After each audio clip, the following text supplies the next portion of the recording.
Hello friends, আজ আমরা খুব সহজভাবে জেনে নেব অ্যাডভার্ব অর অ্যাডভার্বিয়াল ক্লজ কি বা কাকে বলে। দেখো, an adverbial clause is a dependent clause that acts as an adverb. অর্থাৎ কি, অ্যাডভার্বিয়াল ক্লজ মনে রাখবে, এটি একটি ডিপেন্ডেন্ট ক্লজ, অর্থাৎ স্বাধীনভাবে অর্থ প্রকাশ করতে পারে না এবং এটি অ্যাডভার্বের মতো কাজ করে।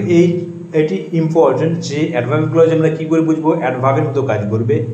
অ্যাডভার্ব বলতে তোমরা জানো যে অ্যাডভার্ব কী করে, ভার্ব, অ্যাডজেক্টিভ অর অ্যাডভার্ব অন্য কোনো অ্যাডভার্বকে মডিফাই করে।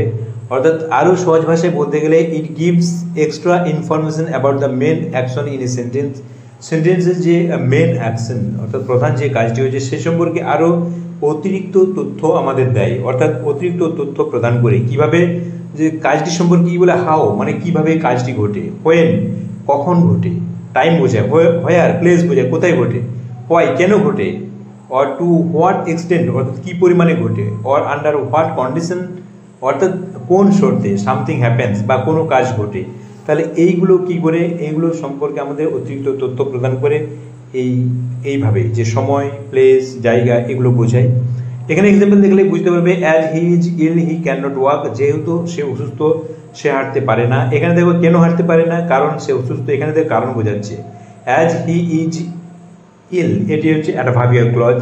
এখানে দেখো মেন সেন্টেন্সের বা ওয়াক, কেন হাঁটতে পারে না, ক্যান নট ওয়াক এটিকে মডিফাই করছি, ক্যান নট ওয়াক কেন হাঁটতে পারে না, কারণ সে অসুস্থ। তাহলে তোমরা বুঝতে পারছো মেন অ্যাকশন যে সেন্টেন্সের সেই তার সম্পর্কে বর্ণনা করে বা তাকে মডিফাই করে। If you sit idle you can not prosper, যদি তুমি অলসভাবে বসে থাকো তুমি উন্নতি করতে পারবে না। এখানে দেখো শর্ত বোঝাচ্ছে, ইফ ইউ সিট আইডল এটি অ্যাডভার্বিয়াল ক্লজ। এটি কি বোঝাচ্ছে, শর্ত বোঝাচ্ছে তুমি উন্নতি করতে পারবে না যদি কি হয়, কোন শর্তে, যদি তুমি অলসভাবে বসে থাকো। তাহলে তোমরা বুঝতে পারছো অ্যাডভার্বিয়াল ক্লজ আমরা কীভাবে আইডেন্টিফিকেশন করব। আর এটি মনে রাখবে, it begins with a subordinating conjunction, এটি সাবঅর্ডিনেটিং কনজাংশন দিয়ে শুরু হয়, যেমন as, because, although, if, when, since, unless.